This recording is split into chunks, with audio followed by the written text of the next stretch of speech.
This is the Mind of the Meanie. Here are your hosts, the Blue Meanie and Adam Barnard. Peace, world, and welcome to the Mind of the Meanie, your weekly peek into the world, according to former WWE superstar and ECW original, the Blue Meanie. We cover wrestling, music, movies, sports, and lots of useless knowledge, all contained in the Mind of the Meanie. I'm your tour guide, Adam Barnard, and he is the Blue Meanie. Meanie! What's on your mind? Oh, the things we do. So, yeah. You know, every week you and I do this show, and it's a normal setup, right? Mm-hmm. You know, I'm in my back bedroom, which I call the DeMeanie studios. You know, I do stuff back here. Mrs. Meanie does stuff back here. You know, I do the podcast. She does her arts and crafts. And, you know, my setup's fairly simple. You know, I got my Road Pro, my Road Pro gimmick and laptop and mic and mouse pad and plugs and everything on this cool little cart. So when I'm done with the show, shut it down and I roll it against the wall. I got this nice little ring light, you know. So when I come in, I set up my ring light and then I plug it in and then I pull out my cart and I open up the laptop. And then I turn on my Road Pro. So you got me these lovely new fucking headphones by Beats, right? Mm-hmm. Well, the thing is, they're battery operated. You have to charge them and stuff like that. So, but these fucking earphones are fucking amazing, right? They're like you described. It's like butter on your ears. They're that fucking. They're soft. They're fucking comfortable. It really, like, look at this padding. Like yeah. Come on. It's, God, it feels so nice. So I set up my setup. You know, I open up the laptop. I bring up the browser. Now, lately, I've been trying to test like, every time I come in here, I want to hear some, you know, I play, because these headphones are fucking amazing. So I got this, somebody sent me this thing of unreleased Van Halen songs through, that was by Ted Templeman, you know, Van Halen 1 through 1984. It's like a whole bunch of unreleased versions of songs. And one of my favorite Van Halen songs is a song called Secrets off of Diver Down, which is an underrated Van Halen record. People shit on it because there's a lot of covers, but I don't go fuck. It's a good album. So I was like, let me put on my headphones and rock out to Secrets before I log into the program we use for the show. So I was like, oh, shit. So I turned the headphones on, and I noticed that the battery level's low. I was like, you know what? I'm sure I could charge these while I wear it, right? Yeah. So my little setup here, I only got so many USB ports. I got one for the, I like to hardline my computer instead of going off the Wi-Fi. So I have this gimmick that goes in one USB port, so I get a hardwire into the router.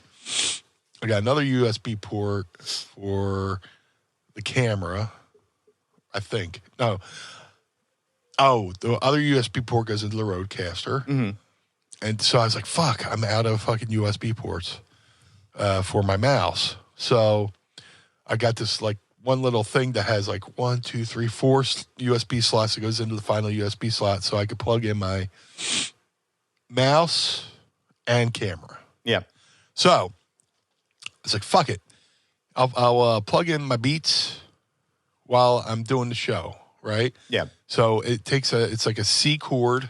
You put the C cord into the one side, and you could plug it in you could get one of those little blocks, the phone charger blocks, and you could plug it in. Or I could plug it into this USB fucking John over here, and it'll be dual purpose. So, I'll just be, charging while I'm talking. So it's like, all right, I got my setup set up. I was like, fuck, I'm going to rock out to fucking Secrets before I log in with Adam. I'm looking, and it's like no fucking sound. I'm like, oh, what the fuck? Are these not charged enough? So I'm like, fuck. So I'm playing that. I was like, let me go in the browser. Let me do YouTube. Yeah. Sometimes I'll go on YouTube before I go on with you, and I'll blast Van Halen's Unchained in my fucking ears just to wake me the fuck up. Not coming out. I'm like, oh, don't tell me the fucking sound card on this fucking thing's out, right? Oh, no. Okay, let me fucking restart the computer. Do the same thing, repeat the cycle to see, okay, is it the fucking, let me rock out the secrets, nothing. Let me rock out to Unchained, nothing. I was like, okay, let me do the USB, let me do the Bluetooth. I Bluetooth to my phone, to the thing, play Unchained, plays perfectly. I'm like, oh, fuck, what the fuck is it, right? That's weird.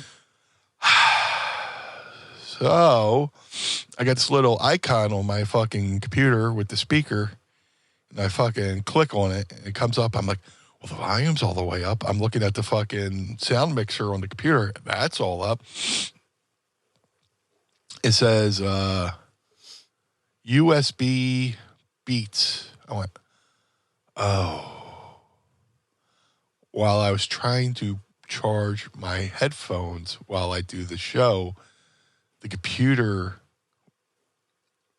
forever, all the sound, plugging in my headphones into the USB thing, turned off the sound in the computer. Oh. So I unplugged the fucking Beats. Everything's and in the sound comes right out. I went, motherfucker. Oh, so man. I had to plug in my old school Meanie and Meanie earphone joints that I've had since day one, which the reason why I had my hoodie up is because I've had them for so long, like they've fucking disintegrated.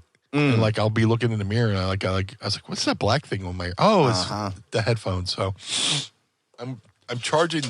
Oh, I'm knocking shit over. So I got my Beats fucking charging over here, and it's like, and that I like to get on early, enough to we could just chill with the fucking Pod Squad here.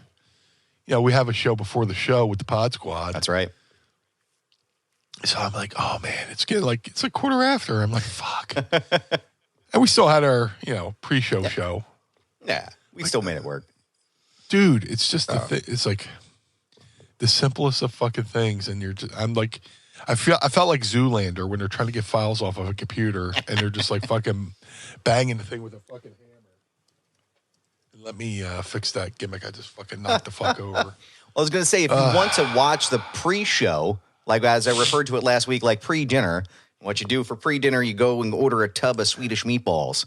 You get a fork, and you just fucking eat them all, like family-sized Johns are talking about. If you're in Philly, you can get the Wawa family-sized tub of regular meatballs. Every time. But you eat them before dinner because it's like food. It's like you eat before you eat to make you more hungry. So the pre-dinner, it's the pre-show. So get you ready for this one. Go to patreon.com/Mind of the Meanie right now. Sign up. Tiers start at just $10 a month, and you can join us and watch us talk before the show and get little tidbits you're not going to get on the air. So it's like this morning. I went to make a bowl of cereal. I poured this cereal into the bowl, but then I put my hand in the box of cereal and ate a handful of cereal. I was like, well, that doesn't count as calories. Right. That's because I didn't put it in the bowl. It's just like it's written in the Geneva Convention. That's exactly the way you're supposed to do it. So it's perfect. It's in the fucking Constitution. Mm-hmm. That's what I hear. It's in. I haven't read it. Benjamin Franklin was like, what would be doper than a bathtub full of women? A bathtub full of women and Reese's cereal because it's not in the bowl, you see. So it all kind of like ties together. It like meshes, and it's like 1776 style. It's a whole thing. But as I knock my mic back. But anyway, it's good to see you, pal. Welcome. Good to see you. Welcome to the show. Happy Monday to everyone listening here. Happy Monday. Or happy Saturday. Yeah, whatever. Yeah. Whatever. Happy Saturday to our Pod Squad, because we're recording on January 6th. Oh, what happened today? We recorded on January 6th. God. Yeah,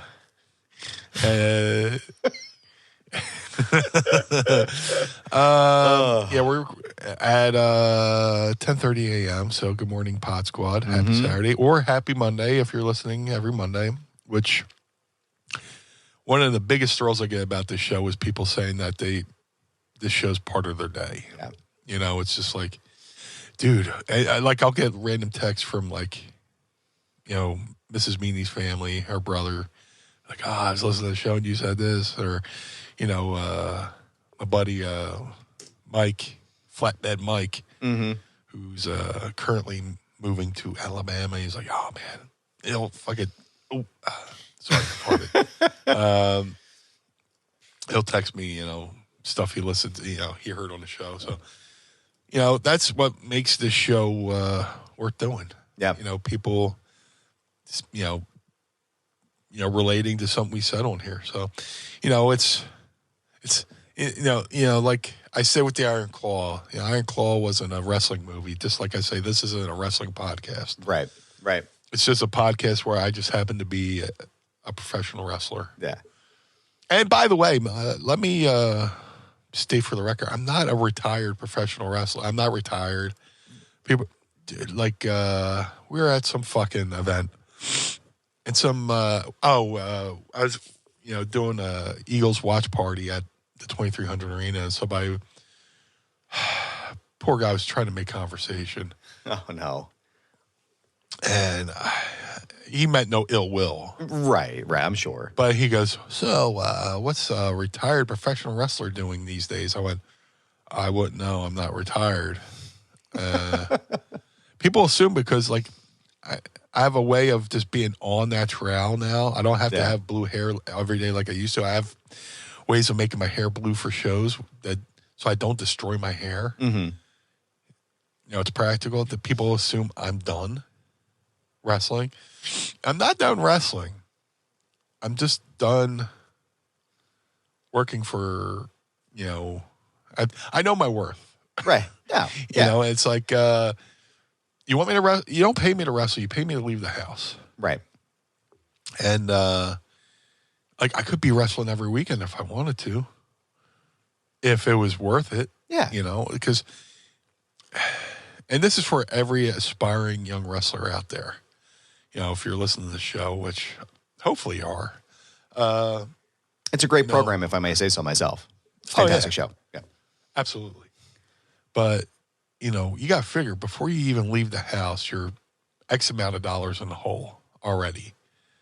If you're a guy who has a day job and you take the day off, you're losing that day's pay. If you're driving to the show, you're paying X amount for gas. You're paying X amount for tolls. You're going to pay X amount for lunch. If you got to eat if you're driving like 6 hours, somewhere. So imagine you're $100, $150 in a hole before you even fucking get to the building. Yeah. Or I mean, round trip. Right. But before you even wrestle, consider it. So it's like, yeah, I could wrestle all these shows, but like, A, are they going to give me my asking price? Mm-hmm. And B, is it my body doesn't heal like it used to. Right. Now I'm 50, even though mentally I sound like I'm 13. It's just, I could wrestle every weekend. Do I wish I was wrestling every weekend? Sure. Or do I love working every weekend? Because when I do it, Al Snow had a great line. He's like, wrestlers will make some money, but workers are always making money. Mm-hmm. I'd rather be a worker than a wrestler. But, that's a whole another ball of wax. I've gotten away with getting more out, doing less. Mm-hmm.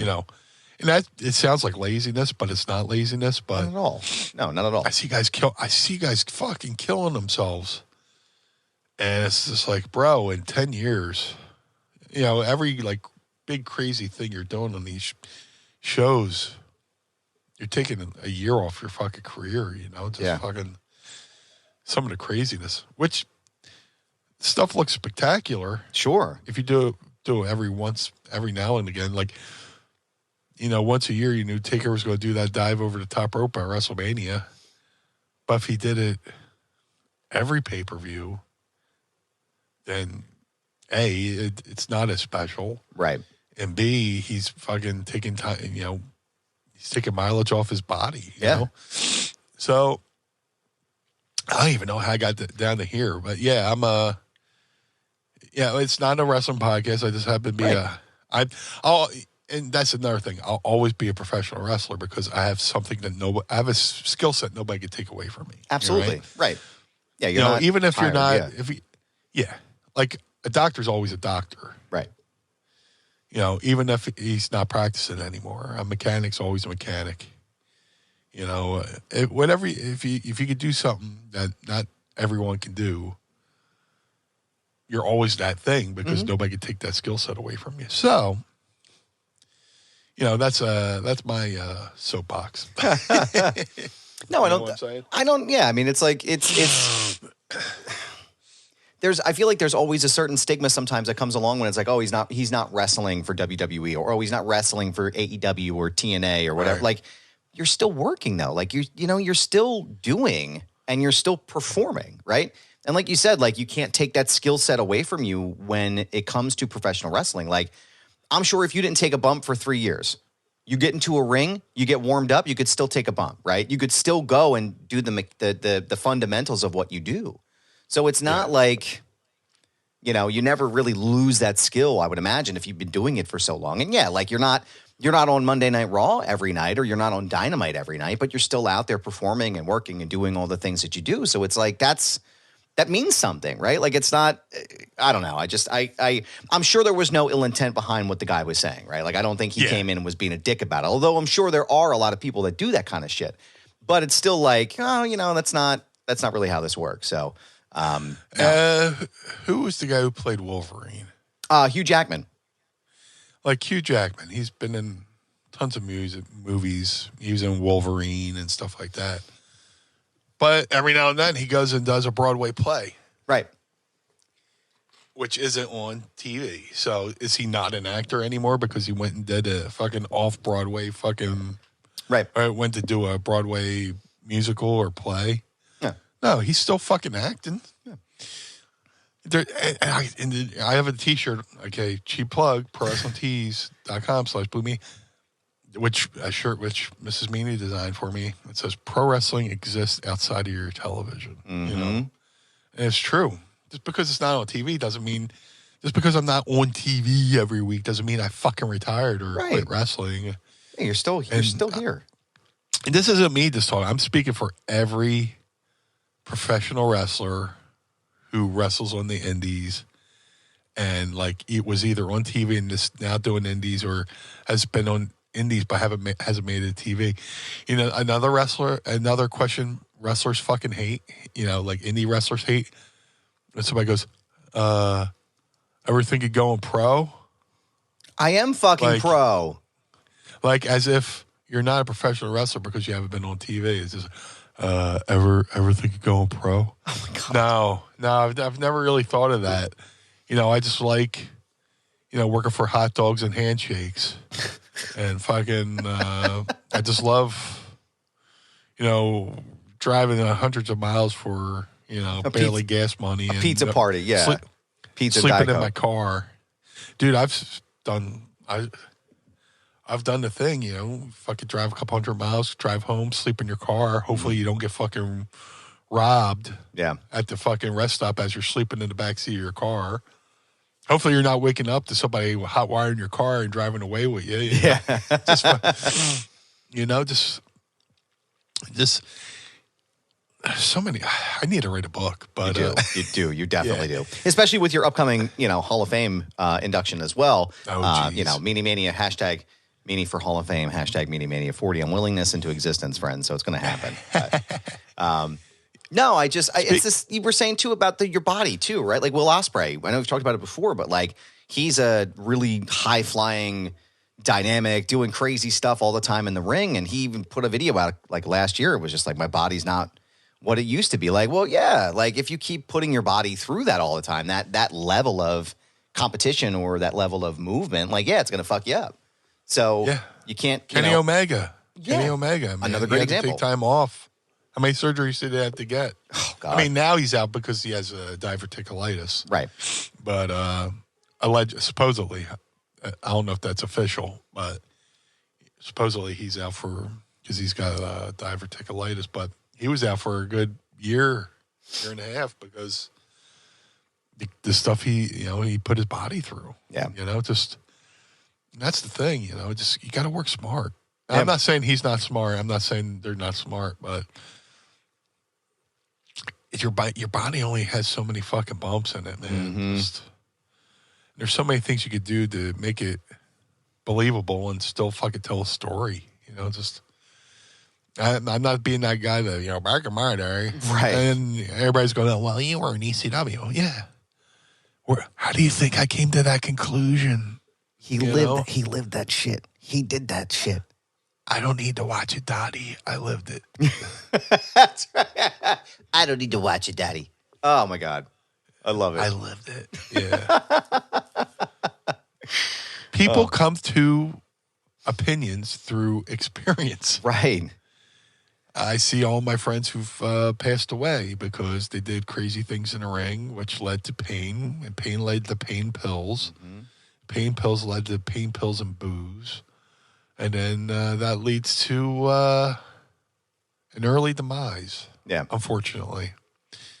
And, I've lost more friends before the age of 50 than most people lose before they're, that they don't lose until they're 80, So it's like, it's crazy, and, some throw you for a loop and some you're like, kind of saw that coming.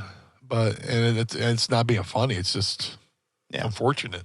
Yeah. That's the way it is, But it's an interesting business. It's an awesome business, full of good people, and it's full. It's got it's section of shitheads. Yeah, but you navigate the line, you navigate the minefield of the shitheads to connect with the good people. It's unfortunate that you have that segment, but no, I appreciate you saying that because I'm sure there's a lot of folks that feel that way who are in the business, who are working the indies, and like just because Cardona's not on TV doesn't mean that he's not wrestling, right? Or Cardona's killing it on the indies. He's doing an amazing job. He's I feel like the best example of someone who went out and like knew his worth. Outside of Cody, maybe like he's the guy that's still crushing it. Yeah. But I don't think there's anything wrong with taking that route either. You know your worth. If you're not getting it somewhere, then go somewhere to get it. There's nothing wrong with that. And then there's nothing that's not noble about doing that, right? Like you're still working, you're still doing and performing. Like you're just not on TV, and that's fine. There's nothing wrong with that. But to me, longevity is more successful than a quick burst. Mm-hmm. Somewhere. You could be on TV for a short amount of time and, go to the indies and fade away, or you could just be on the indies your entire life and still make a living. Mm-hmm.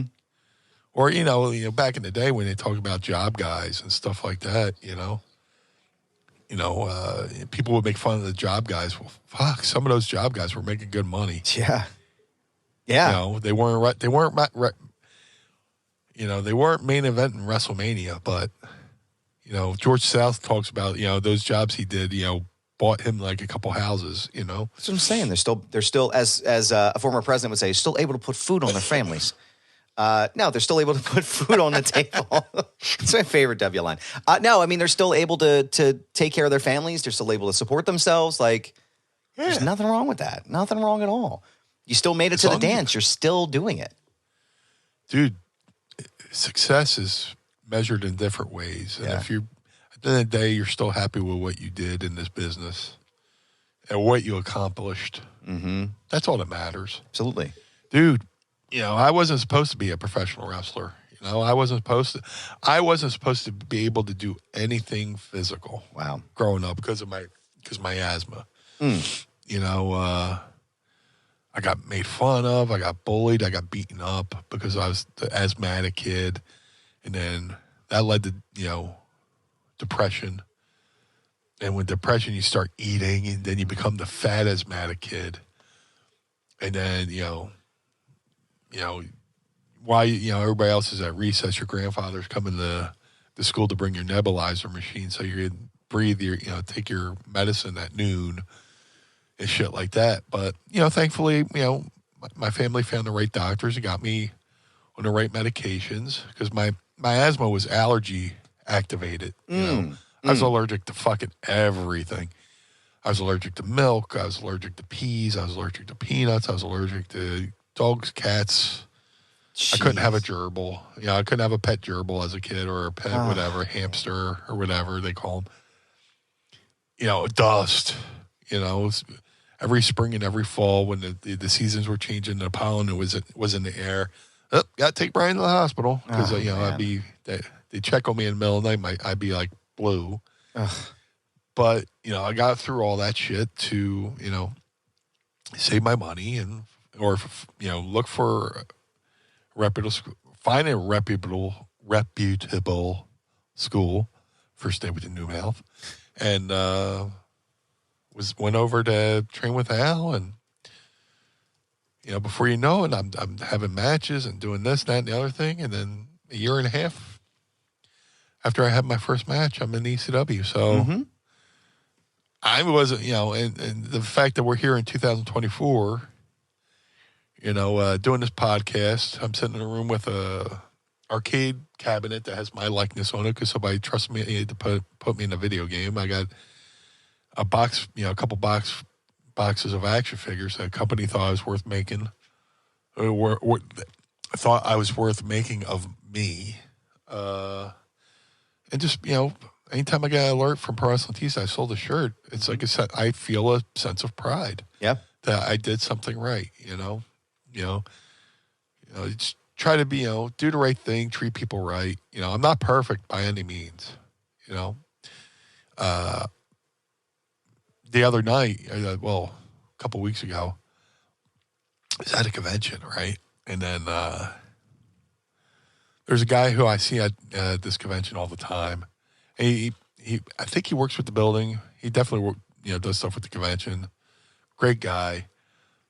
And he says, "Oh, one time I saw you at this thing and I asked for a picture and you said no." I was like, that wasn't me. That couldn't have been me then. Right.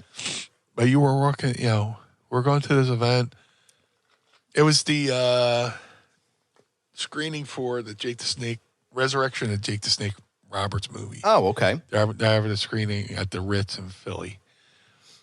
And it was me, Mrs. Meanie, and Danny Cage from the Monster Factory going. And he's like, "Yeah, I saw you walking down the street and I asked you for a photo and you said no." I was like, "That wasn't me." Like, my whole thing to get into wrestling was I daydreamed for the day. Mm-hmm. Somebody, you know, asked for an autograph or asked for a photo or stuff like that. And, you know, it's always like, I've always tried to do the right thing. I can't see myself turning somebody down, you know, unless I'm literally like at a urinal or on a fucking toilet. Right. Taking a shit and someone's knocking on the stall door. Yeah, you're going to have to wait a second, pal. I've heard those stories of, you know, people asking for autographs while somebody's at a urinal, you know, or a funeral. Oh, my God. Yeah, CM Punk told that story. Oh, my God. Somebody asked him for an autograph at a funeral? Well, I asked for either an autograph or a photo. And he's like, "Hey, bud, we're at a funeral. Let's not do this." My God. But it's moments like that kind of stick with me. It kind of bug me that somebody thought I, you know, would. And he was like, "Oh, you were on this street." I was like, "Oh, well, it definitely wasn't me because I parked across the street from the theater. I wouldn't have been on that street." Right. So anyway, you know. I know I'm fucking going down dirt roads and side roads here with the story, but this is where the mind of the meanie takes us, man. That's where it goes. Yeah. This, you know, I just try to do the right thing. Yeah. You know, try to be the right person, and even more now. So even more so now today, you need to be fucking Mother Teresa, or somebody's gonna fucking find something to pick you apart about. You know. You know, it's unfortunate. You know, people are humans. You know, people make mistakes. People do the wrong thing. There's not wrong with making mistakes. It's how you react to the mistake you've made and how you've tried to right something that you might have done wrong. Dude, I've made so many mistakes in my life, like every single day, and just it's human. It's being human, right? People, I feel like we tend to hold everybody into such a high regard. And then when you know, it seems like when they slip up, it's like, oh, they're looking for the same sympathy or you know, the same courtesy that they deprived everybody else. And it's like, you know, I'm not going to treat you the way you treated me because I know that you're a human being and I have empathy and I have sympathy for your situation. And like, you know, I fuck up all the time. Like I've made plenty of mistakes in my life, but that doesn't make me a bad person. It makes me human, you know? And it's like success, like you were saying about success. Like, I don't know if I've ever told you this before, but I was supposed to be a twin and my twin died in utero and I wasn't supposed I wasn't supposed to survive. The doctors told my mom that if I did survive, I would either be completely incapacitated, basically like blind, not able to move, right? Or that I would die before I was born. So I am here. I might be dumb, but I'm here. And, you know, hello. And so when I have those moments where I feel like, oh, I'm not doing like, you know, what this guy's doing, or I'm not on that level, or, you know, this person has so many more listeners than I do, or whatever it is, it's like I'm already successful because I survived. You know what I mean? Like I have a family, I have a home to live in, right? Like everybody's definition of success, it's like, it's not a race. Like it's not a, you know, I don't know. I'm not competitive when it comes to that kind of stuff. I consider myself as success, and I'm putting the work in to make it a better success. So I try to really focus on that that aspect of things. But people get too bogged down in that, and then they don't realize how great they already have it. You know, and it's success is whatever you make it, right? And I think that's ultimately the real story here. It's just be grateful with where you are. Like there's nothing wrong. If you want to change something, you have the opportunity today to change it and do something different, you know? You want to be a writer, be a fucking writer. Start today, pick up a pen and do it, right? Yeah. If you have a dream you've wanted to do your entire life, then fucking do it. Like there's nothing stopping you from doing it. We're literally here like that, and then it's over. What are you waiting for? Like, why are you depriving yourself of happiness? So, and even here in Lucha, Pod Squad member Lucha said, when I met Meanie for the first time, he took a picture with me, sweaty in his makeup post-match, and he was happy to do it. Again, I know I say this until I'm blue in the face, and I'm not bullshitting you because you're my friend. I hear this literally all the time. When I say I do a podcast called Mind of the Meanie and I say, you remember ECW? They're like, oh yeah, I'm like the Blue Meanie. And I swear to God, every response is the same. Holy shit, the Blue Meanie? That's amazing. How cool is that? It's like everybody loves the fucking Blue Meanie. Like I've never heard. That's very kind. I've never heard a cross story about you before, man. So like that's.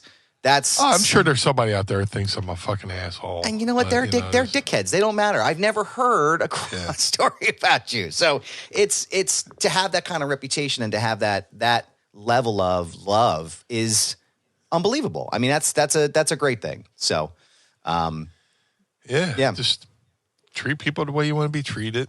Yeah. You know, even when I'm having my best day, you know, there's times where I'm absolutely going through some shit mentally. Yeah. It makes life easier just to be kind to people, you know, just be good people. It doesn't cost you nothing. Right. You know, it costs nothing to be kind, but it could cost you everything to be an asshole. Exactly. Not being an asshole. You know, just don't be a dick, man. Don't be a fucking dick. It's easy to be an asshole. You know, you just fucking get out of bed. And if you are a dick, just apologize for it, but really mean it, right? Like apologies are hollow unless you change your fucking attitude, unless you change the behavior, right? Oh yeah, there's been times where I've absolutely been a dick. Sure. Just because it was the wrong moment. Yeah. But then you go, you know what? You know what? I was a little stiff. I'm sorry, man. Sorry about that. Dude, I have this thought in my head all the time. I was in high school, and I forget what it was. But I'm sitting in, I want to say history class or whatever. And somebody behind me said something, and I said something, and he got hot. I just sat there for a second and went, yeah, I was kind of wrong. You know, I didn't say stiff at the time, but, you know, I can say that now. That wasn't in my vocabulary. I was like, yeah, that was kind of rough. I turned around and went, hey, man, you know, that was a little rough. I'm sorry. And he put his hand, and we shook hands, and that was it. Yeah. That was cool, you know? Everybody has a moment. Sure. But, you know, It's all depends on what you do in that moment, you know. I'm fucking Irish, so I got like fucking easily got one of those. I got one of those Irish tempers, you know. It comes out when I'm driving. You know, that's the Philly in you though too. That's everywhere. Yeah. I was. We went up to fucking Boston for the first game of the season, Eagles Patriots, and it was me, Mrs. Meanie, our friend Sean, and Danny Cage from Monster Factory, and we're driving somewhere, and I was just getting hot at something, and Danny was like, "I've never seen you like this." I was like, "Oh well, this is me driving," but he was popping for the fact that I was, He'd never see me get hot like that. Oh, that's hilarious. But somebody pulls out. Oh no, you go, dickhead. Yeah, go Fuck ahead. you. Yeah. All right. Go ahead. You're already sure. you're already in the fucking lane, asshole. Go ahead. It's fine. Dude, there's a guy, Philly Captain. Are you familiar? Do you know the Philly Captain? No, not familiar. Oh, I'll have to say his fucking YouTube is amazing. He'll go to all the sporting events. He'll go to all the tailgates, and he does vlogs or whatever. Yeah.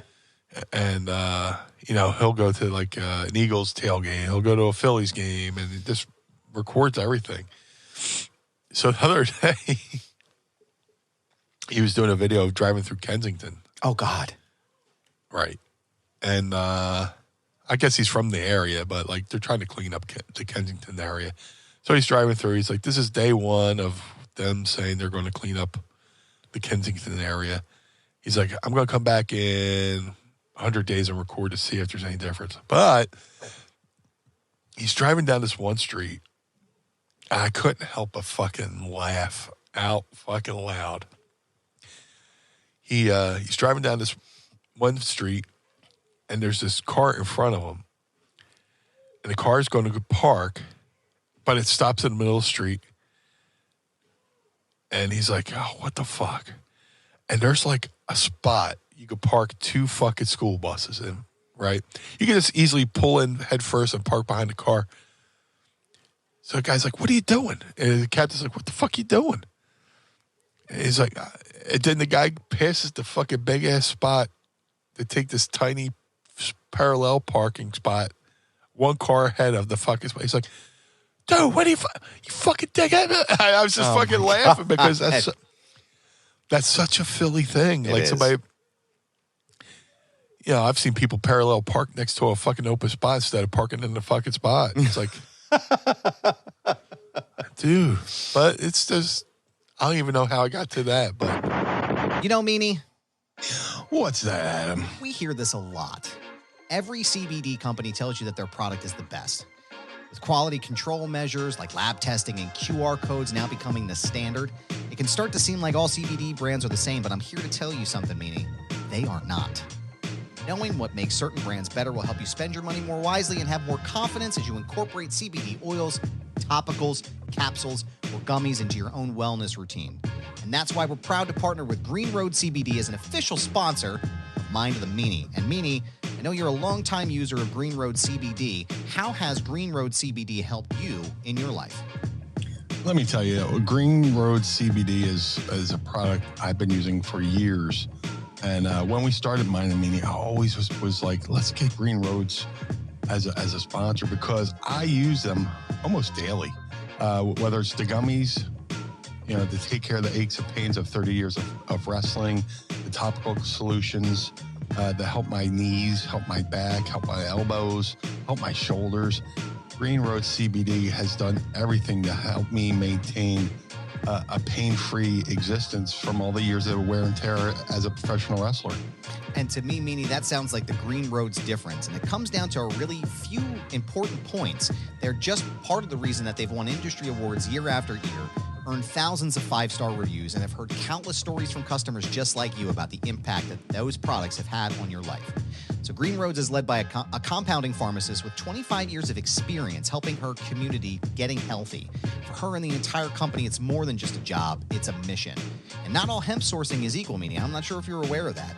but they select their hemp from high-quality American farms, and also not all lab testing is equal, which is why they use an accredited independent lab to conduct full panel tests on every single batch. And that's why Green Roads is an original manufacturer, not just a quote-unquote white label brand.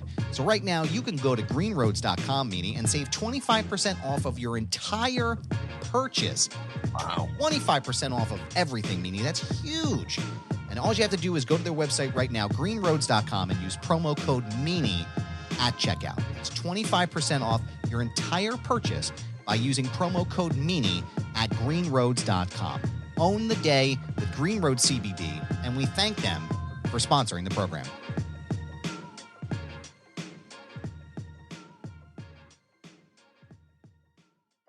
No, it's Philly though. It's like that's what I'm saying. Like there's my buddy Kurt. He used to live on Gillespie Street down in the Northeast, over by Cotman Avenue in like Sheffield, and there was never anywhere to fucking park in that area. You're like if you've ever been down to Cotman Avenue or like the Sheffield Avenue or any of those spots down there, down on Ron. There's a bar called Rial's we used to go to.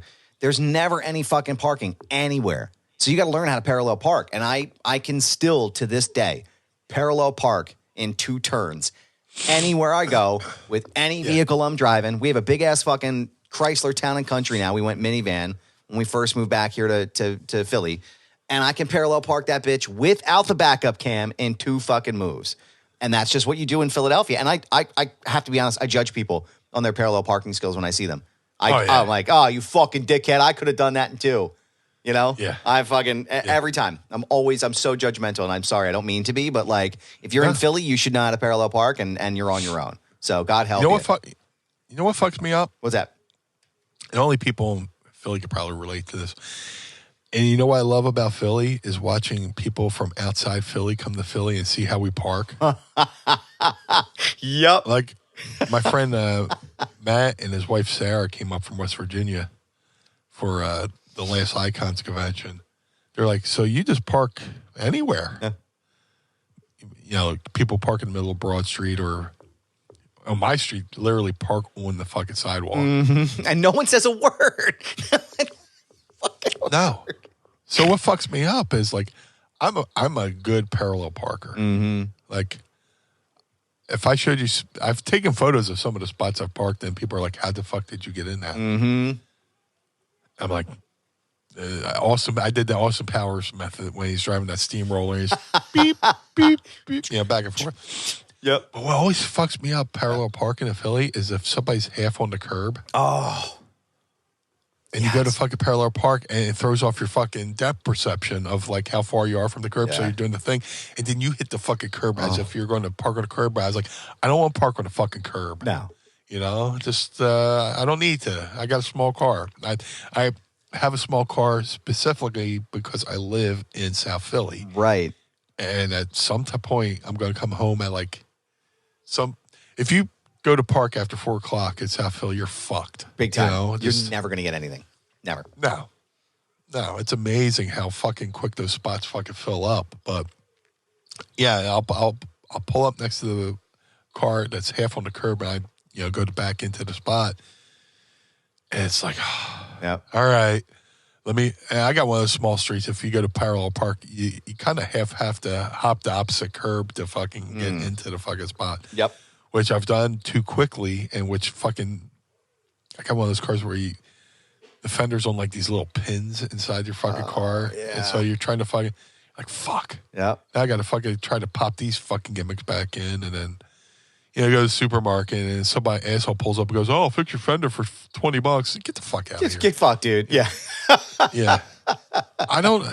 Who are these people who drive around fucking parking lots looking to fix your car in the parking lot? Like, fix your fender in the parking lot. It's got to be a scam, right? It has to be. Did I tell you the story about when Courtney and Mrs. Goober and I went to see Ray LaMontagne and at the, I think it was the Met or the Kimmel Center in Philly? We were down in like North Philly. And it was, it was the Met. It was the Met in Philadelphia. And we went to see Ray LaMontagne. And it was like packed, right? Like it's this tiny fucking streets everywhere. And so we pull up and I'm like, all right, we're not going to find any parking. We're going to be late, right? We're going to figure this out. And some guy is like, I guess the parking lot or whatever it was like full. This guy standing in the corner. He's like, hey, man. He's like, hey, are you guys looking for parking? We're like, oh, yeah, we're looking. He's like, oh, he's like, well, just give me your keys. He's like, it's whatever, however much money it is. It's $30 to pay. He's like, and I'll go park it. And we're like, oh, all right. He was like, yeah, I'm just out here trying to make a good living, an honest living, this and the other. I was like, okay, well, we're going to go ahead and turn, we'll go come back around. So Corey was like, no fucking way am I giving that guy my keys because he's going to steal my fucking car. That is not happening. So, No. I would never. So my old building was like, I used to work at 36th and Market, and I still have my garage access because it's a public parking area. I was like, fuck this. We're going to go park my car, a couple blocks down safely and then Uber back this way. Because I'd rather pay $30 for the Uber than have somebody steal my fucking car. But it's a total scam. Total fucking scam. So, go ahead. Dude, speaking of scams, you just reminded me of something from my fucking... like a teenager, I'm living in Atlantic City, right? Uh-huh. And I was working in the Ocean One Mall, which if you're in Atlantic City, it's it's still there, but it's something else now. The Ocean One Mall was across from Caesars. And, I was a teenager working in the fucking mall. After work, we close up, and I'm walking home along the boardwalk. And a guy comes up to me and he goes, hey, I'm having trouble reaching this guy. I have the phone number here. And, I'm not a bum. I got money. And he whips out a fucking wad of cash. And I was like, oh, because that proves it. Yeah. Yeah. I forget what the fucking scam was, but he's talking to me. And then some other guy comes out of nowhere. I went, hey, man. He wanted me to, lend him some kind of a dollar or whatever. It was I don't know what it was. Some dude comes out of nowhere. I was like, hey guys, sorry, I'm broke. I'm coming from work. I don't have any money. Oh, you don't have any money? Yeah, sorry. Have a good night. I walk because I realized they're trying to fucking work me. Yeah. They're gonna get you on either side. So me and my cousin Jimmy take a drive up to. It's around Christmas. I forget what year it was. We take a drive up to Philly. He wants to go shopping for his girlfriend. I tag along. And we're walking around Center City.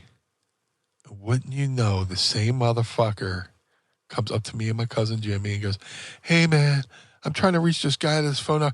I'm not a bum. And he whips out the what? I was like, dude, you're the guy from Atlantic City. Oh, my God. And he, his buddy was halfway coming up to do his part of the fucking scam, and they both turned around and fucking walked around the opposite way. God, man.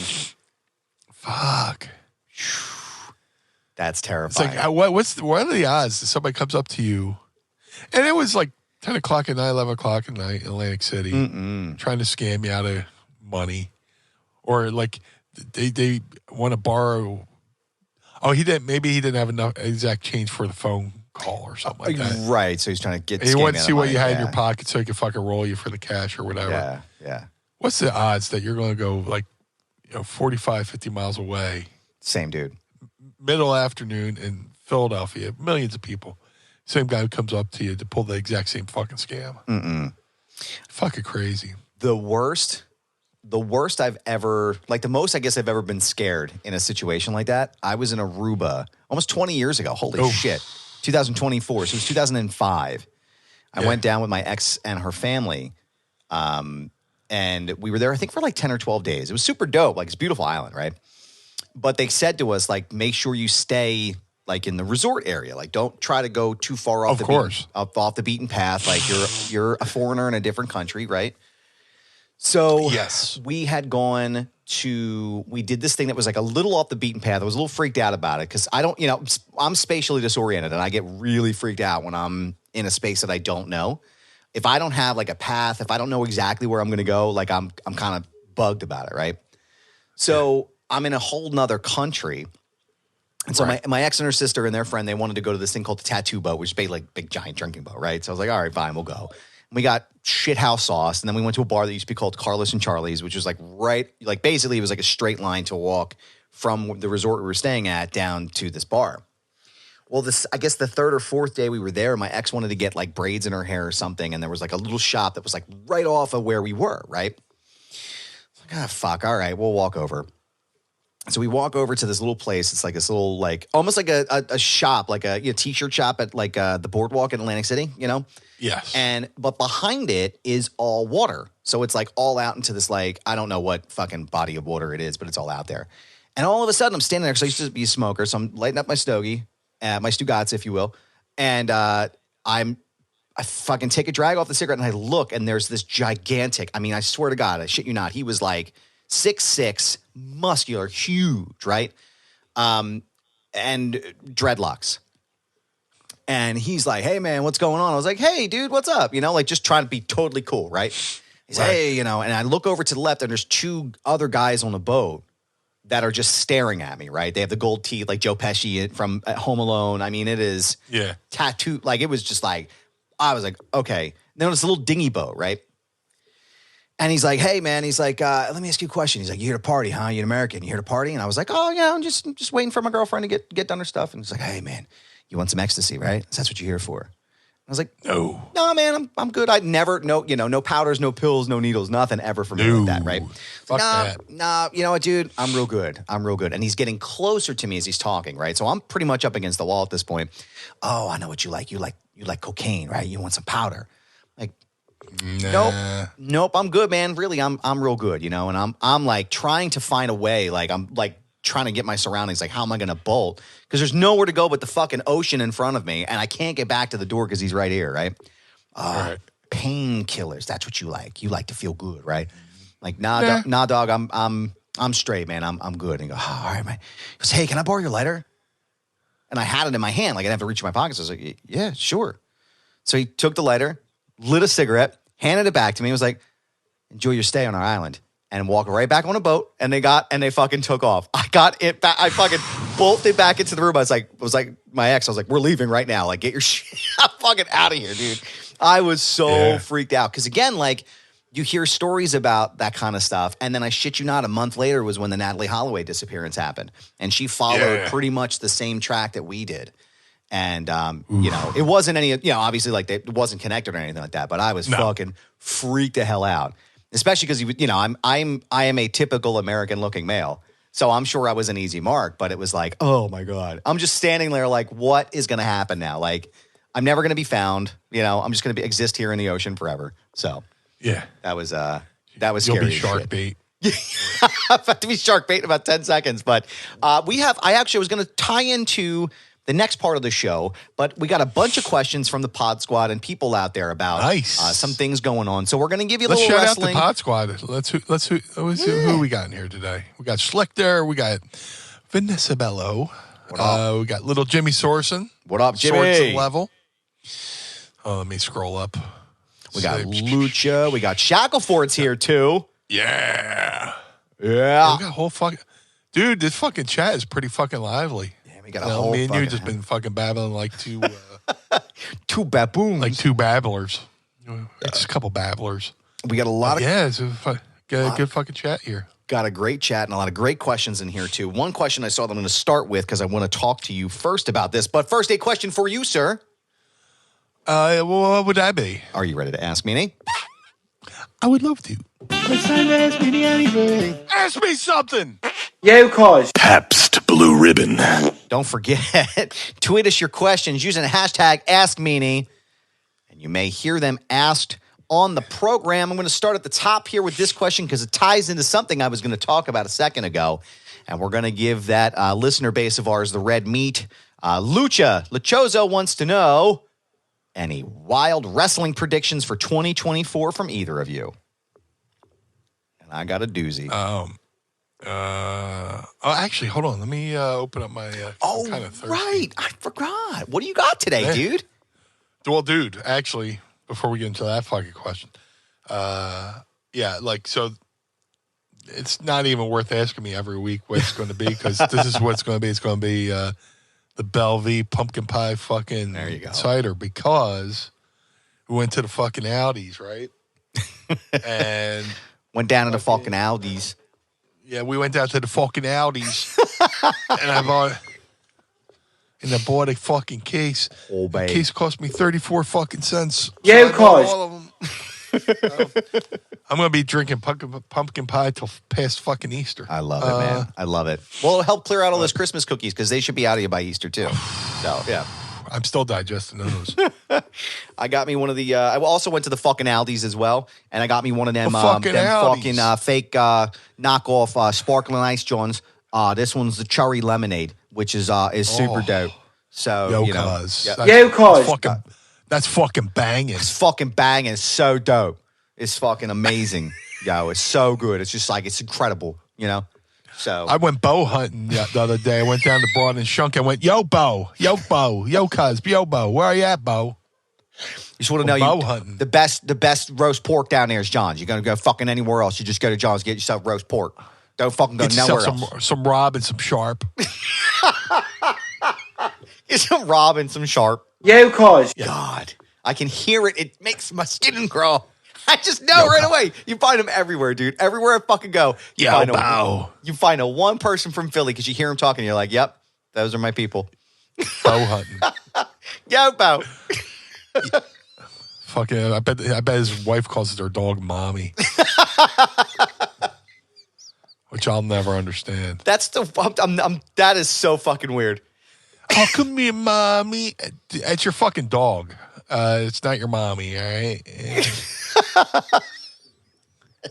Oh, Mommy, you're a good little doggy, Mommy. I mean, what the fuck are you What are we doing here? What the fuck did I just witness? This makes me uncomfortable. Yes. Yeah. Ugh. Fuck you. And your weird dog. Here we go. Let's crack them open here, and you're gonna Sandman. I'm just gonna twist. 3, 2, 1, let go. Oh yeah, there we go. I love that knockoff shit. Some of that aroma. Pinkies up. Oh yeah. We hope you're putting your It's pinkies. just what my allergies needed. We hope you're putting your pinkies up with us while you drink. Oh God. Carl's got a symphony of belches. I'm sure he does. Yeah. He save them up and do next Christmas. Do like a whole fucking like bell choir of belches. Carl, we need that next year. We need a whole fucking song full of belches. You're gonna be like, "Are you guys fucking kidding me? You better pay me triple for doing that." I'm gonna run this question back from Lucha here. Lucha. Yes. Lucha. Any wild wrestling predictions for 2024 from either of you? Ooh. And I got a doozy for you. You go first. I mean, MJF's got to be going to WWE eventually, right? He's got to be, dude. That's my. I think that's either they're working us with him being off the roster page, or he's going. Right. I mean, he was just at the Iron Claw fucking screening, which he's good for him being an executive producer, but he's standing there talking to fucking John Cena. Yep. Baron Corbin, Liv Morgan. Yeah, and he posted a photo of him at backstage at a WWE event with Cody.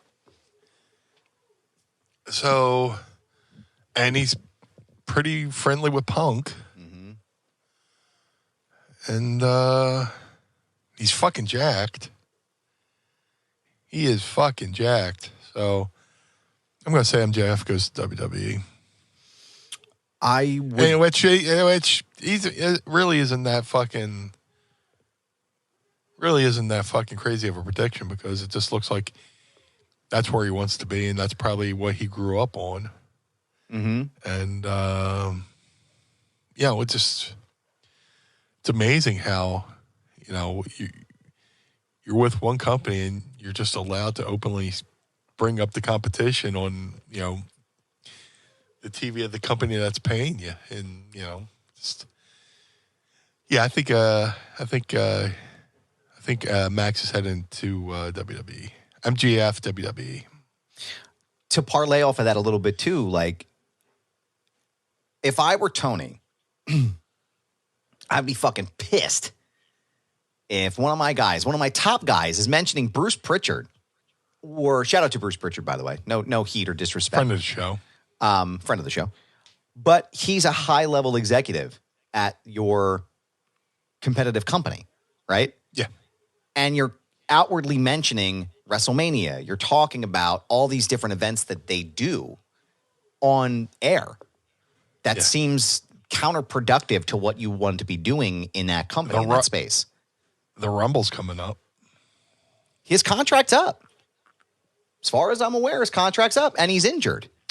So, I think... Seriously, what's his injury? So it sounds like it's a shoulder.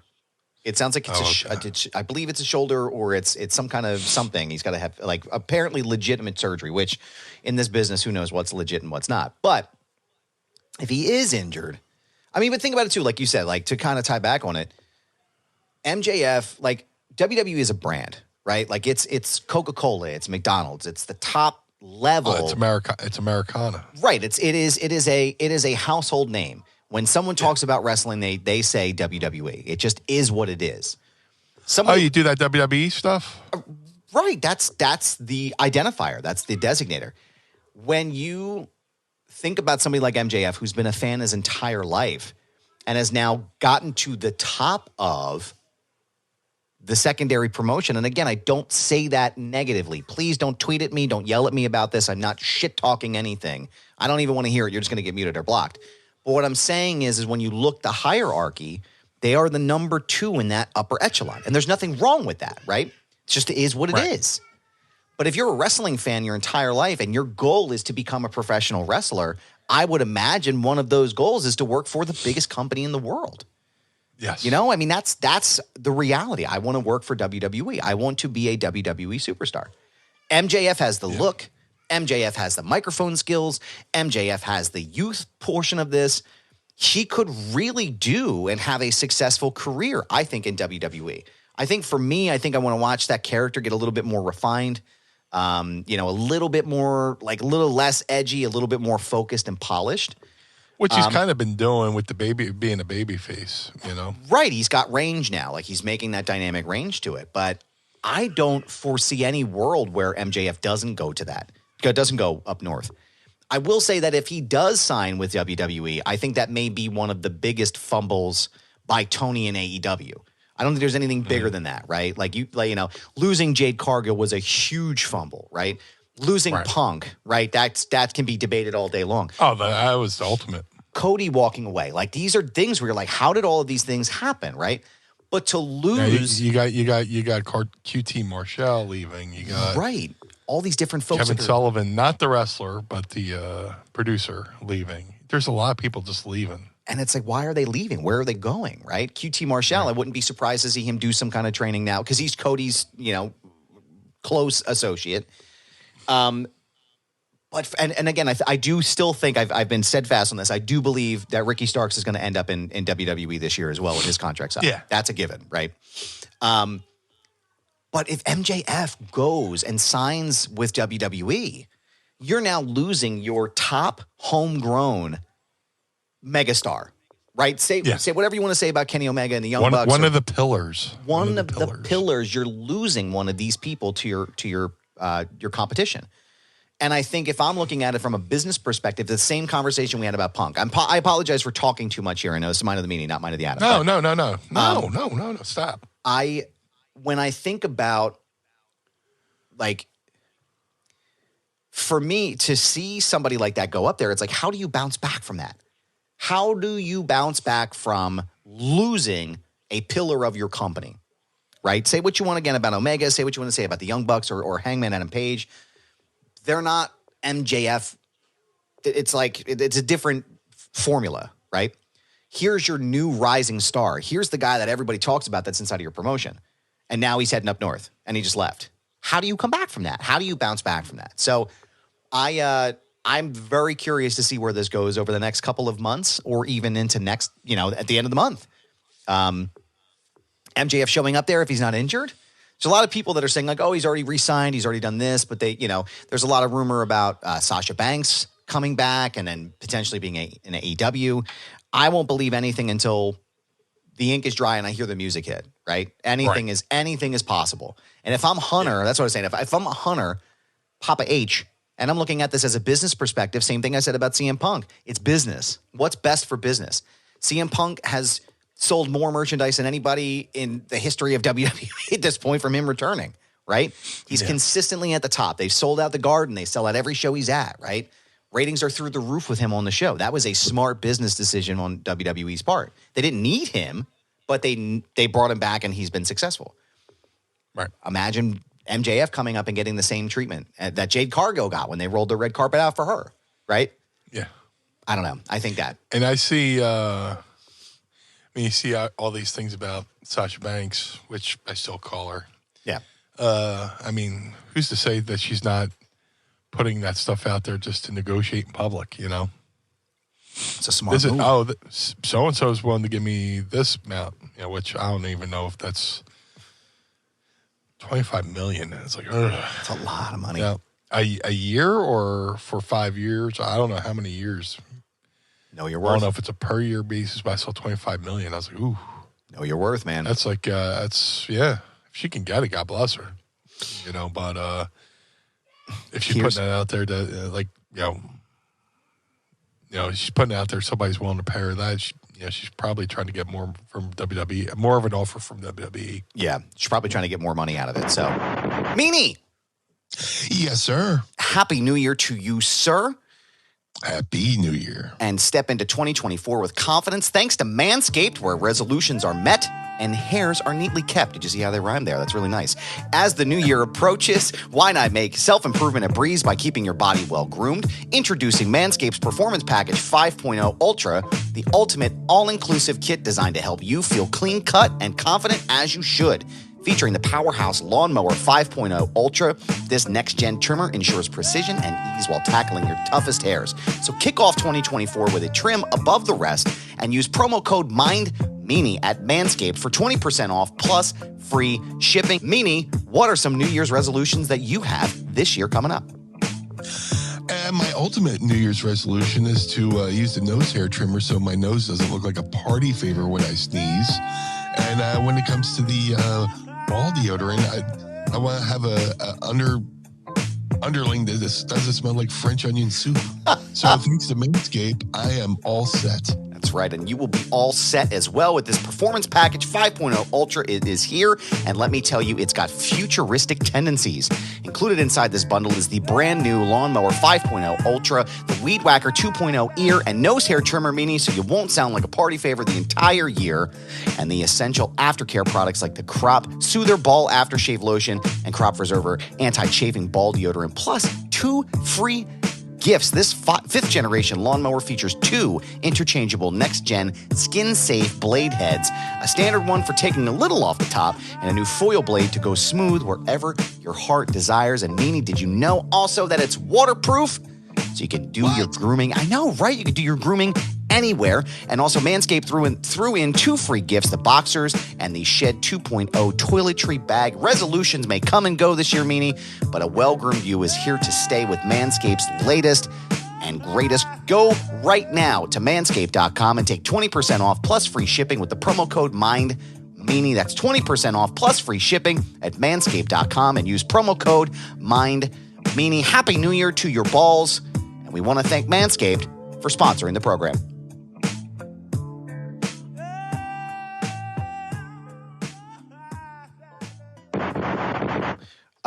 Here is my big prediction.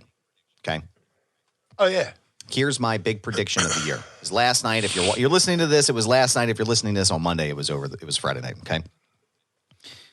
Roman Reigns, the Bloodline are back in SmackDown. They're having a triple threat match. It's LA Knight, Randy Orton, AJ Styles. The Bloodline interferes. It's schmaz. It's finished. Blah, blah, blah. LA Knight showing color. Everything is done. Nick Aldis declares that it's a fatal 4-way now for the undisputed Universal Heavyweight Championship at the Royal Rumble. Holy shit. People forget. And shout out to Dave LaGreca and Bully Ray of the Busted Open program. Absolutely. Friends of the show. Absolutely. Brought this point up the other day, and I thought about this when I listened to the show. Randy Orton is a 15-time WWE champion. Yes. If he wins the title, he ties John Cena and Ric Flair for that 16 number. WWE is all about breaking records, right? They're all about shattering new things and setting new records. Roman Reigns, how do you keep him strong?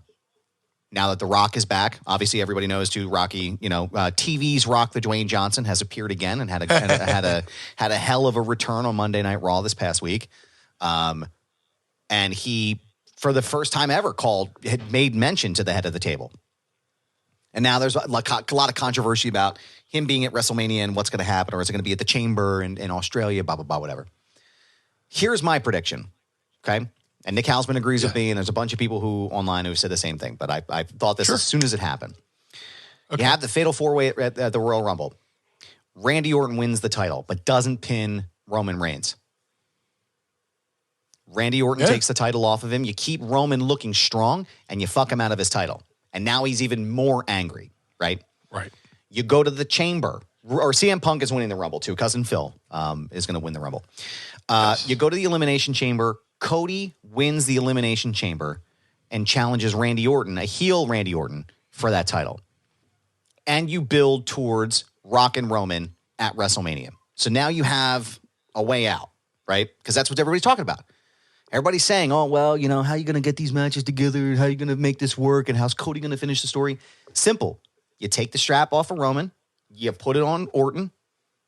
You get Cody and Orton's story going because I think there's more meat on that bone. And for me, and I would love your feedback on this too. For me, I'm with you. I think the story doesn't need Roman Reigns for Cody, right? Like it never mattered who had the belt.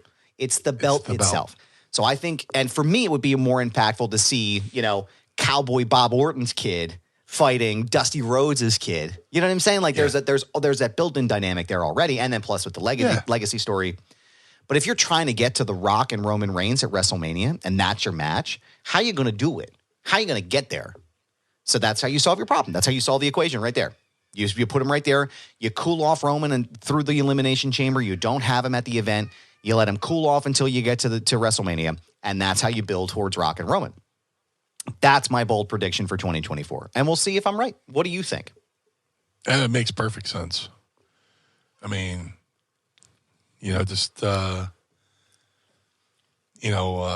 Cody wants to win the belt. His dad never could, and Roman lost the belt. He never got beat for. So that's how you do it. That's how Roman looks strong, whether it's him on the outside and the finish happens on the inside, and that's perfect. It's one. Those are one fall to a finish too, right? So it's not an elimination match. So whoever gets pinned or whoever does the pinning wins the belt. Why not? So you keep Roman strong, and then your main attraction for Mania would be who's the true head of the table between Rock and Roman Reigns. It's fucking perfect. Makes absolute fucking sense. Will they? And then you still have Cody chasing, that fucking brass ring, so to speak, which is the WWF, the main belt, and it makes absolute sense. Because we already kind of know it's going to go in. You're going to, Punk is going to win the Rumble, and he's going after Seth. They've already kind of, for lack of a better phrase, set that table. So you kind of know that's where that's going, right? Yeah. Cody takes another smack in the face. You get to the Chamber, he wins. That's how you elevate him to get to the next level. And Bailey is saying in here, they should do Roman versus Cody for the belt, and last second change it to Roman winning, then do another year of the bloodline with a laughing emoji. Shackelford, bite your tongue, sir. And the reason I say that, sir, is because I think if Cody loses to Roman again, and Dave LaGreca said this on the show, and I agree with him completely, I think it takes the wind out of the sails for a lot of people. How many times can you beat this guy down before he wins? I'm not interested in seeing him lose again. I think it would be detrimental to him as a performer and to the character that he's been working so hard to build. So if you agree with that, tweet at me. This is Goober. Tweet at the show, Mind of the Meanie. Tweet at Meanie, Blue Meanie BWO, just because you should definitely do that because he's pretty cool. But let us know what you think. Do you agree with this? How do you see this playing out? We have a couple weeks till we get to the Rumble. Share your thoughts with us because we would love to hear them. And we may follow up with that next week on the show. So let's see what else we have going on here in the chat. Andy Schlichter's got 2 questions for us today. Oh.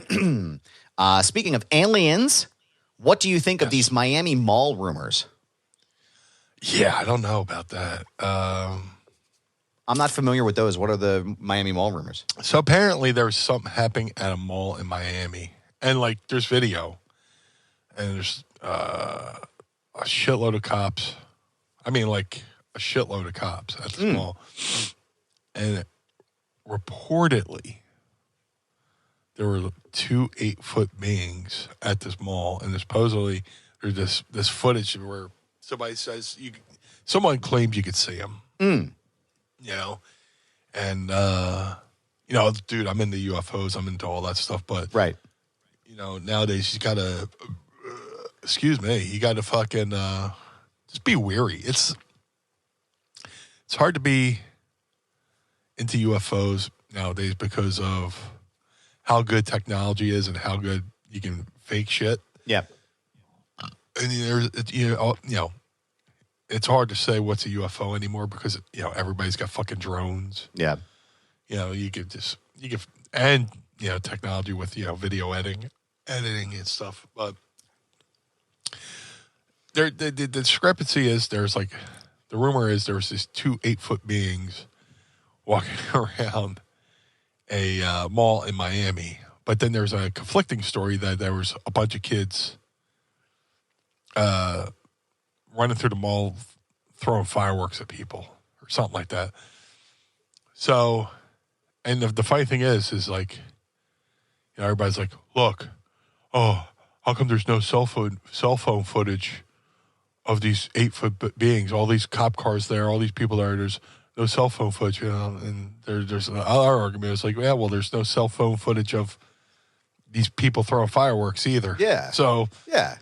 What we have is footage of like a overhead shot. I don't know if it's from a helicopter or whatever with a whole, I mean, like there's cop cars like 2 blocks. I'm surprised a city has that many fucking cops to show up at a fucking, I don't know what it is. I have like a fucking search engine on my Twitter looking up UFO, UAP stuff and stuff like that. So it just, just look up Miami Mall and just look at the footage and whatever's supposed to be the evidence, it's hard to tell. Yeah. But, you know, I still believe that, you know, a lot of shit's going to come out this year as far as disclosure and stuff like that. There's a 3-part special coming out next week. And I'm a little weary because TMZ's producing it. But there's like all the heavy hitters of people from the UFO community, like from George Knapp. Yeah. You know, is it Jeremy Corbell and a whole bunch of other people who I'm blanking on right now. It's a 3-part special, UFO, either Revolution or Revelation. I forget what it's called. But just go to Jeremy Corbell's fucking Twitter. He's got the trailer up on there. But, you know, I think a lot of shit's going to come out this year, you know, between... Yeah. Here's the thing. There's 2 politicians. I try not to talk politics, but there's one Republican whose name I'm blanking on, and there's a Democrat, Jared Moskowitz. They both went into this fucking thing as skeptics, right? Mm-hmm. But they said the amount of stonewalling they're facing, asking these questions, is making them believe there's more to this. Yeah. That is being led. And the whole thing is, you know, the reason why government's getting into it is oversight, because millions of tax dollars are going into this and they have no accounting for where the money's going. So, you know, look, with any good follow the money. Follow the money. And they're asking, where's this money going to? And they're getting stonewalled. So they're like, okay, well, we're supposed to be overseeing this. So, you know, but that's the thing. The people who are the most skeptical are becoming believers because of the stonewalling, asking questions. But, yeah, I think we're definitely going to see more stuff come out. So, but with the Miami thing, I'm not in on it. I don't believe it. It's just, you know, wishful thinking. Yeah. But like I said, it's hard to be into UFOs because it's so easy to fake shit. Mm-hmm. We have one more question, and then we will wrap up for the day. Today from Andy Schlichter. He said, did you hear Pat McAfee, or as my kids call him, Mac Patafee, call out the head honcho at ESPN for trying to undercut him in his show? He did his own pipe bomb about it on his show Friday. Yeah.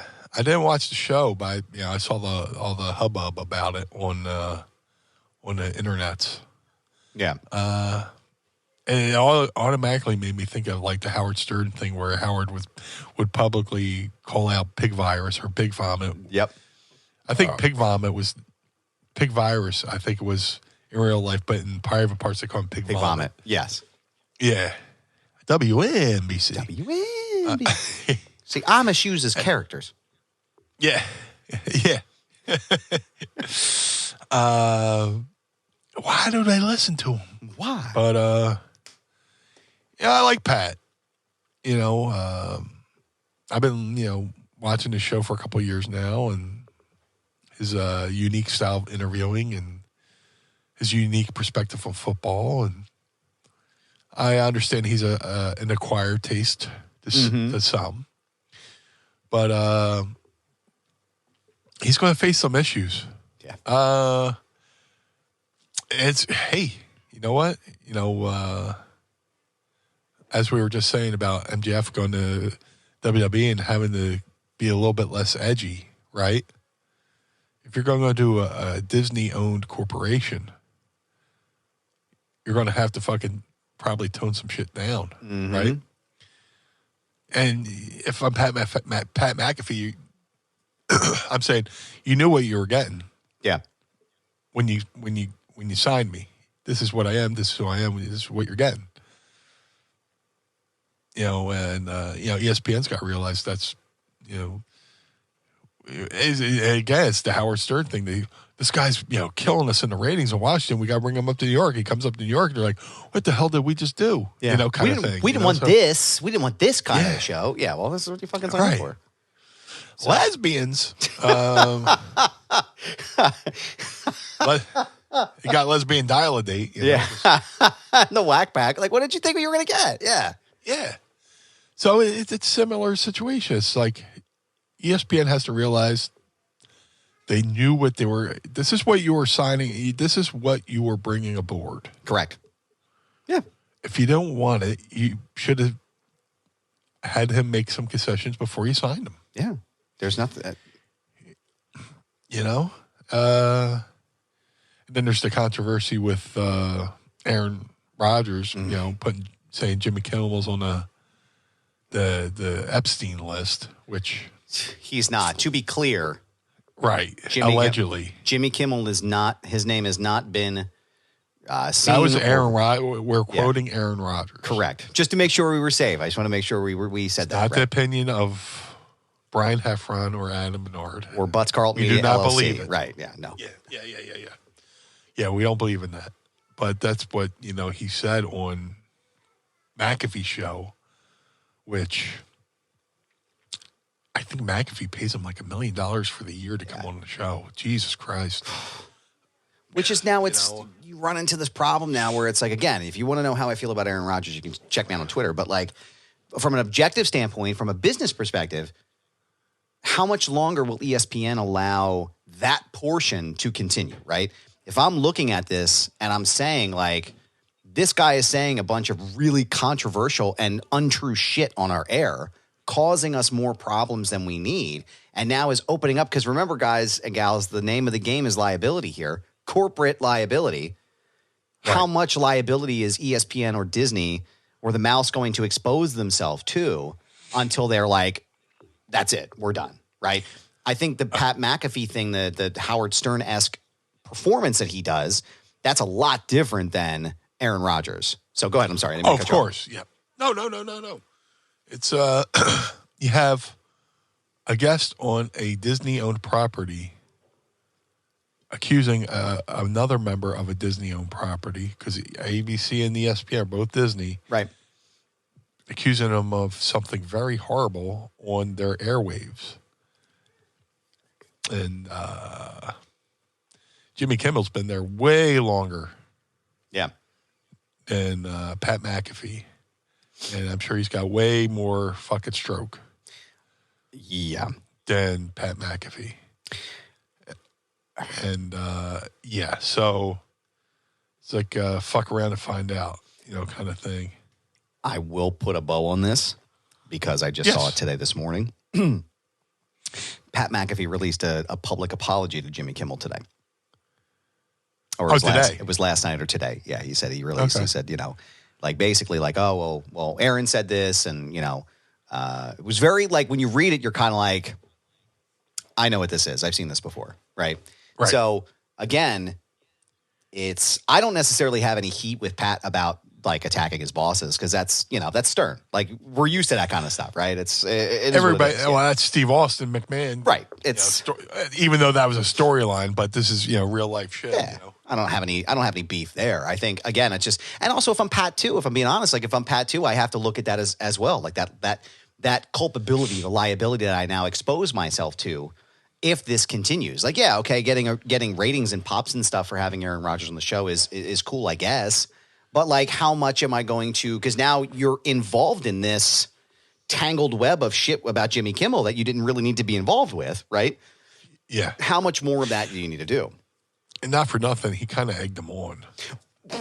Right. I mean, we're missing that. We're leaving that a little bit context out, but he was egging him on to continue to talk about it. So it was just Well, he egged him on. He's like, oh, you're waiting for this list, and I had this on the list. And then Rodgers is like, oh, well, blah, blah, blah, blah, blah, blah, blah. And he said what he had to say about Jimmy Kimmel. And it's we don't need to Kimmel took to the Twitter machine, and you don't need to do this. So we could talk about this in court.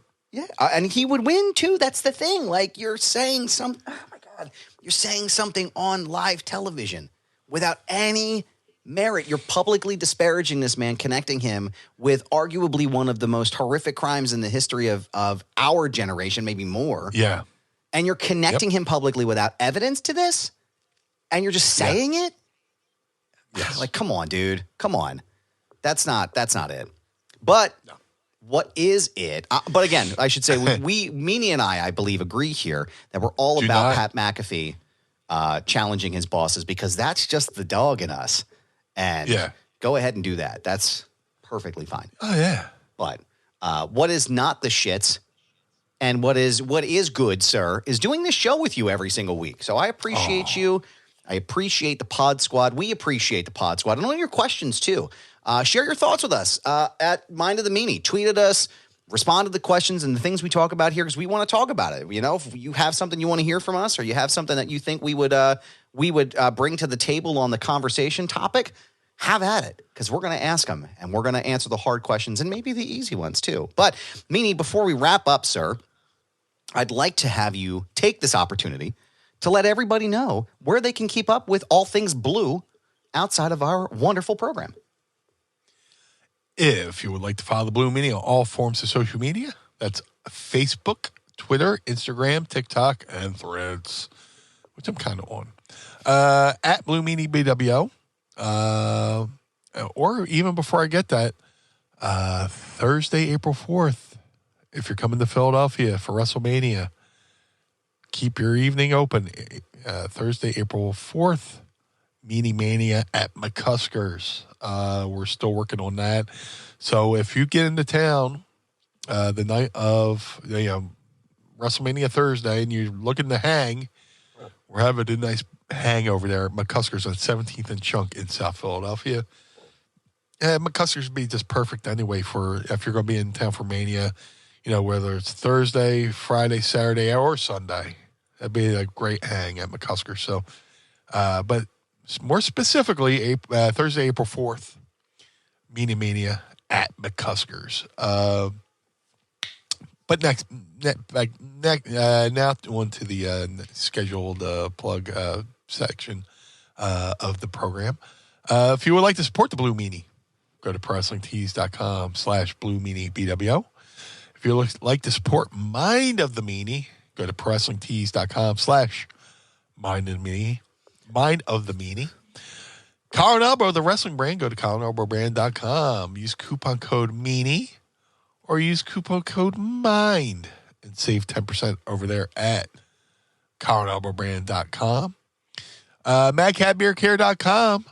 Get the blue spruce beard oil or balm. Shout out to my boy Josh Thornton over there at MadCatBeardCare.com. He sent me a lovely little care package with a new T-shirt and some more blue spruce beard oil and balm. Pretty cool.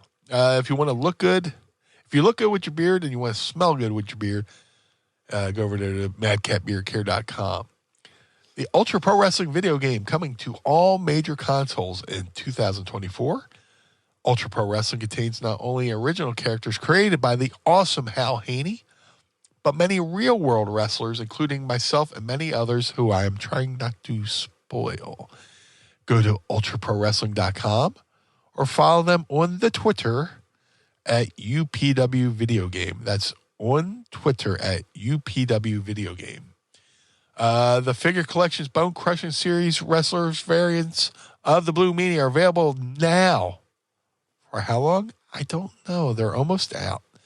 But these series ones can be ordered right now. For how long? I don't know. At shopfigurecollections.com. That's shop.figurecollections.com. Go over there and get what's left of the Blue Meanie variants, either the old school Meanie or the BWO Meanie. Shout out to Jim Nelson over glaciersofIce.com. Jim made a 3 of 3 only handmade custom BWO Air Jordan 1 sneakers for Stevie Nova and myself.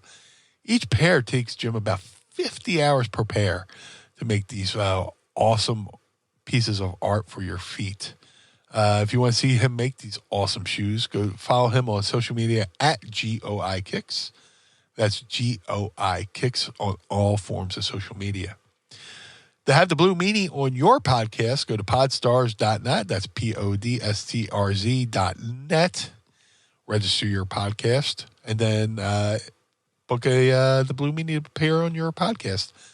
Either way, just go to podstars.net right now and register your podcast.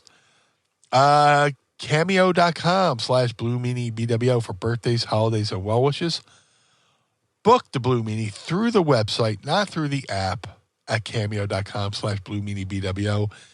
The app takes so much of a cut that the talent on that app doesn't get to see it.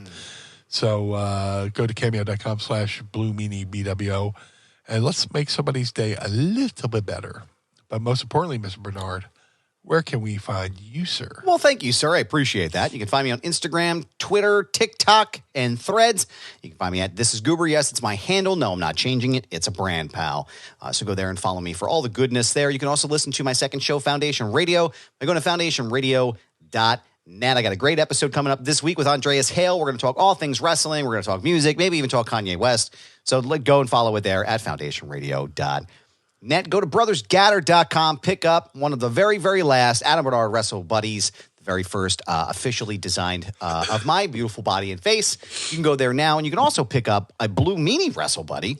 But also, if you're feeling squirrely, which you should always be feeling squirrely, get yourself a 2-pack. That's right, 2-pack of your favorite podcast host by going to brothersgaddor.com. Feinberg Method, go there right now and use promo code Goober and save up to 20% off of your entire purchase. My trainer, Brad Feinberg, is ready to help you with, not belching, because that's what I just did. He's ready to help you with your best foot forward this year in 2024 with both your physical and mental well-being. So go to the FeinbergMethod.com. Shout out to the homies at the 10th Ward Barbershop in Lawrenceville on the outskirts of downtown Pittsburgh. Go and see Kane. Tell him that Adam sent you.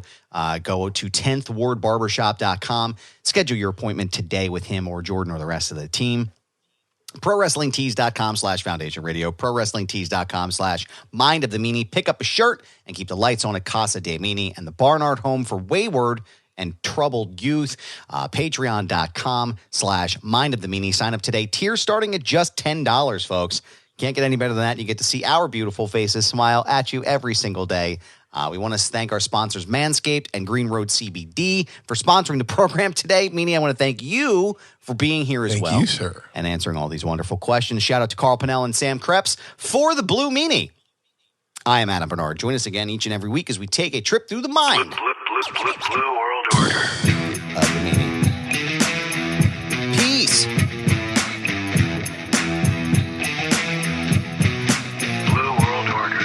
This episode of Mind of the Meanie is hosted and executively produced by the Blue Meanie and Adam Barnard. It was mixed and engineered by Carl Pinnell. Additional narration is provided by the executive voice, Sam Krebs. That's me. Our intro music was performed by the Swamp Candles. Our outro music was performed by Chikara. Additional musical accompaniment is performed by Enrichment. Follow us on Instagram and Twitter, or X or whatever, at Mind of the Meanie, and become part of the Pod Squad by going to patreon.com/mindofthemeanie. Find our entire show archive at mindofthemeanie.com. This has been a Butts Carlton media production. Butts Carlton, proprietor. Blue World Order. Dad, why is Blue Meanie's brain out?